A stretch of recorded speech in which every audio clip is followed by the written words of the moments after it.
Hello everyone, it's Deborah here bringing you my review of episode number 6.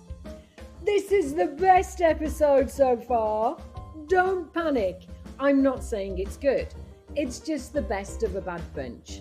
Due to the fact that it's the shortest episode, only 28 minutes compared to 41 minutes of torture for the longest.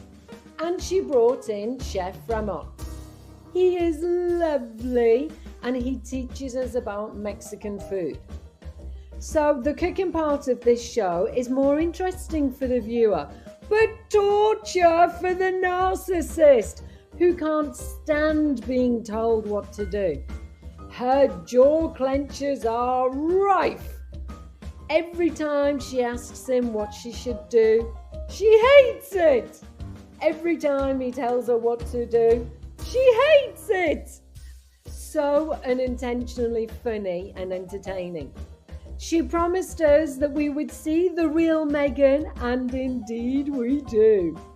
I can't help wondering if Netflix deliberately left in footage to entertain the hate watchers, or if they edited out the worst parts, hence the short episode. What do you think? After having Roy Choi laugh at her spicy pepper knowledge, she wasn't going to fall victim of any faux pas with Chef Ramont. So she really struggled with conversation. She barely looked at him when she was talking to him, and she was visibly uncomfortable and angry, and only perked up when she was able to make it all about herself. She awkwardly enlightens us with gems such as staff meals are always better sometimes. And she sings her replies. Okay, got it. It's so difficult for her to be told what to do. She literally can't make sense. Her brain just can't compute the situation. She shows us her OCD, highly neurotic, controlled freak personality when she moves Chef Ramont's glass that he's drinking from and wipes down the clean counter. She is Brie Vanderkamp in so many ways throughout this season. And she too has a problem with daytime drinking.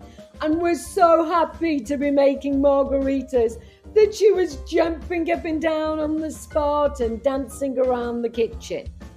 When the alcohol finally hit her bloodstream, she was visibly calmed. Sure takes the edge off, doesn't it, Meg?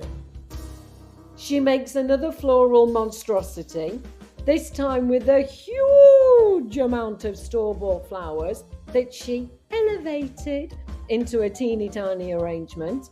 A time-consuming waste of flowers. She taught us how to waste 6 to 8 hours of our life by dehydrating citrus. She didn't grow up with citrus trees, because she was so poor. So once she satisfied her needs from her own garden, dehydrated more for a rainy day, and then shared with friends, she donates to a food bank. If only every millionaire would donate their leftover rotting citrus instead of money, the world would be a better place. She makes herself avocado toast for breakfast and a manwich for director Michael. She elevates her toast with dried flower sprinkles. She elevates Chef Ramont's delicious Mexican food with dried flowers too. She resists the urge to sprinkle flowers on her plantain chips.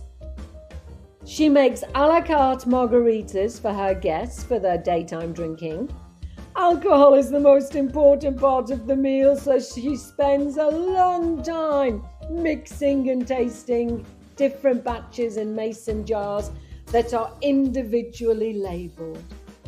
She calls herself Meg. She's so quirky. I'm sure she calls herself Duchess.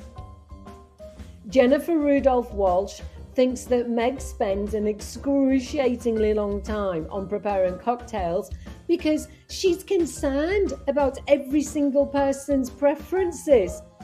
If she suffers through actually watching the series, she'll soon realise that it's because she's an alcoholic. Along with Jennifer, a WME board member, we have Victoria Jackson and Tracy Robbins, who make up the League of Female Cheerleaders.